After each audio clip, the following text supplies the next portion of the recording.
अस्सलाम वालेकुम बच्चों, कैसे हैं? उम्मीद है सब खैरियत से होंगे।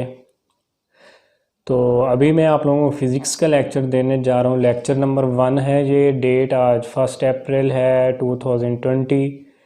यूनिट नंबर 1 है हमारे पास physical quantity and measurement. Outline हमारे पास रिटन है, लेफ़्ट साइड पे देखेंगे तो सबसे पहले हमने साइंस को डिफ़ाइन करना है। देखेंगे कि साइंस क्या है। नंबर 2 पे है नेचुरल फ़िलासफ़ी, नंबर 3 पे है फ़िज़िकल साइंसेस, नंबर 4 पे है बायोलॉजिकल साइंसेस एंड नंबर 5 पे है डिसिप्लिन्स ऑफ फ़िज़िकल साइंसेस। तो सबसे पहले हम साइंस को डिफ़ाइन कर लेते हैं। आप लोगों की बुक का पेज नंबर 2 और 3 पे ये डेफिनेशन मेंशन भी है, वहाँ पे राइट की हुई है। तो साइंस क्या है? Knowledge gain through observations and experimentations is called science. The word science is derived from Latin word scientia which means knowledge. ये तो हो गई डेफिनेशन। अब इसको समझते हैं कि साइंस बेसिकली होती क्या है। The knowledge gain through observations and experimentation is called science. अब नेचर को जब हम ऑब्जर्व करते हैं और एक्सपेरिमेंट परफॉर्म करते हैं तो उसके थ्रू जो हमें नॉलेज मिलता है उसको क्या बोला जाता है? उसको हम साइंस बोलते हैं। इसको एक एग्जाम्पल की मदद से आप लोगों को ये समझाना चाहूँगा। जिस तरह हमारे पास ट्रीज़ हैं, इनके लीव्स होते हैं, दरख्तों के पत्ते होते हैं, ये जब मूव करते हैं तो हवा चल रही होती है, हमें हवा आती है। ये नेचर है हमारे पास। अभी इसको ऑब्जर्व किया गया और इससे इलेक्ट्रिक फ़ैन बना, हैंडमेड फ़ैन बना, पंखा। उसके बाद हमारे पास आया इलेक्ट्रिक फ़ैन। अब जो शेप है ट्रीज़ लीव्स की, उनकी शेप और आज जो हमारे पास इलेक्ट्रिकल फ़ैन है उनकी शेप सेम ही है कि जब इस तरह का मटेरियल मूव करेगा तो क्या है हमारे पास? वो हमें हवा देगा। बेसिकली नेचर थी ट्रीज़, उनके लीव्स की मूवमेंट नेचर थी, उसको ऑब्जर्व किया गया, साइंटिस्ट ने एक्सपेरिमेंट परफॉर्म किए और उसके थ्रू जो नॉलेज मिला, हमें इलेक्ट्रिक फ़ैन मिला। तो ये क्या है? ये हमारे पास एक साइंस है, ठीक है। और साइंस का वर्ड जो ड्राइव हुआ है साइंटिया से ड्राइव हुआ है, और इस साइंटिया का मीनिंग क्या है? The scientia mean knowledge. Number 2 पे आते हैं हमारे पास आउटलाइन में नेचुरल फ़िलासफ़ी। तो नेचुरल फ़िलासफ़ी की डेफिनेशन यहाँ पे राइट करनी है। ये आप लोगों ने, जो मैंने राइट की यही राइट करेंगे, जो बुक में राइट की गई है कोई बच्चा वो डेफिनेशन नेचुरल फ़िलासफ़ी की तैयार ना करें। नेचुरल फ़िलासफ़ी क्या है? The word physics comes from Greek meaning nature and the study of nature is called natural philosophy. Natural philosophy क्या है कि फ़िज़िक्स जो वर्ड है ये यूनानी ज़ुबान का लफ्ज़ है और इसका मीनिंग नेचर है, और नेचर को स्टडी करना ही क्या कहलाता है? Natural philosophy. सूरज मशरिक़ से तुलू होता है, sunrises from set and set in east, और ईस्ट में क्या है? मगरिब में ये सेट इन वेस्ट, और मगरिब में क्या है? ये ग्रूब हो जाता है। तो ये नेचर है, इसको हम स्टडी कर रहे हैं। बर्ड्स आर फ्लाइंग, नेचर है, इसको हम स्टडी करते हैं। तो ये पूरी स्टडी क्या कहलाती है? इसको हम नेचुरल फ़िलासफ़ी बोलते हैं। 18 सेंचुरी तक इतना ज़्यादा नॉलेज नहीं था साइंस के बारे में, तो जितना भी नॉलेज था साइंस के बारे में, जो थोड़ा बहुत था, उसको एक ही सब्जेक्ट के अंदर स्टडी किया गया और उसको नाम दिया गया नेचुरल फ़िलासफ़ी का। इसको भी एक एग्जांपल से समझाना चाहूँगा।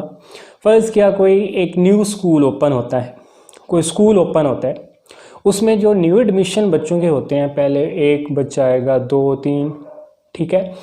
तो फिर क्या होता है यहाँ पे? अब जो एडमिशन स्टार्ट हुए, अब उन जो बच्चे हमारे पास हैं उनको हम एक रूम में एडजस्ट कर सकते हैं, उनकी क्लासेस एक रूम में ही अरेंज करवाई जा सकती हैं। लेकिन जब बच्चों की तादाद बढ़ती है तो हमें और रूम अरेंज करना पड़ जाते हैं। इसी तरह नेचुरल फ़िलासफ़ी में भी यही था साइंस के केस में, कि साइंस के बारे में इल्म इन द बिगनिंग बहुत कम था, तो उसको एक ही सब्जेक्ट के अंदर स्टडी किया जाता था जिसको नेचुरल फ़िलासफ़ी का नाम दिया गया। लेकिन जैसे जैसे ये नॉलेज इंक्रीज़ हुआ तो आगे फिर इसकी 2 ब्रांचेस बनी। उन 2 ब्रांचेस को हम नाम देते हैं फ़िज़िकल साइंसेस का और बायोलॉजिकल साइंसेस का। इसको आप इस फ्लो चार्ट की हेल्प से समझेंगे। हम आउटलाइन के पॉइंट नंबर 3 पे पहुंच चुके हैं, फ़िज़िकल साइंसेस। मेरे पास है flow chart natural philosophy. Natural philosophy को 2 ब्रांचेस में डिवाइड किया गया है। नंबर 1 है फ़िज़िकल साइंसेस, नंबर 2 है बायोलॉजिकल साइंसेस। अब अगर हम देखें तो दो ऑब्जेक्ट हमारे पास इस दुनिया में होते हैं, एक वो होते हैं जो कि लिविंग ऑब्जेक्ट्स होते हैं और दूसरे ऑब्जेक्ट्स जो होते हैं वो नॉन लिविंग ऑब्जेक्ट्स होते हैं। अब लिविंग और नॉन लिविंग ऑब्जेक्ट्स को की बेस पे नेचुरल फिलॉसफी को दो ब्रांचेस में कैटेगराइज किया गया है, जो कि नंबर 1 है फिजिकल साइंसेज और नंबर 2 क्या है बायोलॉजिकल साइंसेज। अब इनकी डेफिनेशंस देखते हैं। क्योंकि नेचर में दो तरह के ऑब्जेक्ट लाया करते हैं, पाए जाते हैं, कौन कौन से, एक लिविंग और दूसरे नॉन लिविंग, तो उस बेस पे हम फिजिकल साइंसेज और बायोलॉजिकल साइंसेज की डेफिनेशन करते हैं। तो फिजिकल साइंसेज क्या है? The sciences which deal with the study of non living things. Mean physical sciences वो साइंसेज होंगे हमारे पास जिनमें हम वो जानदार जो कि नॉन लिविंग हैं उनको स्टडी करेंगे, तो वो साइंसेज फिजिकल साइंसेज कहलाएंगी। नंबर 2 पे हमारे पास आता है बायोलॉजिकल साइंसेज। अब बायोलॉजिकल साइंसेज में क्या है? The sciences which deals with the study of living things. तो बायोलॉजिकल साइंसेज में हम जानदार अशिया का मुतालिक करते हैं, लिविंग थिंग्स का, लिविंग ऑब्जेक्ट्स को स्टडी किया जाता है, तो वो साइंसेज बायोलॉजिकल साइंसेज कहलाती हैं। तो आउटलाइन का हमारे पास लास्ट पॉइंट है डिसिप्लिन ऑफ फिजिकल साइंसेज। तो फिजिकल साइंसेज को मज़ीद 5 स्टेप में कैटेगराइज किया गया है, 5 टाइप्स में। नंबर 1 पे है फिजिक्स। फिजिक्स जो है it is a physical science. Chemistry, chemistry number 2 पे है chemistry, it is a physical science. Astronomy is a physical science. Geology is a physical science. Metrology is also a physical science.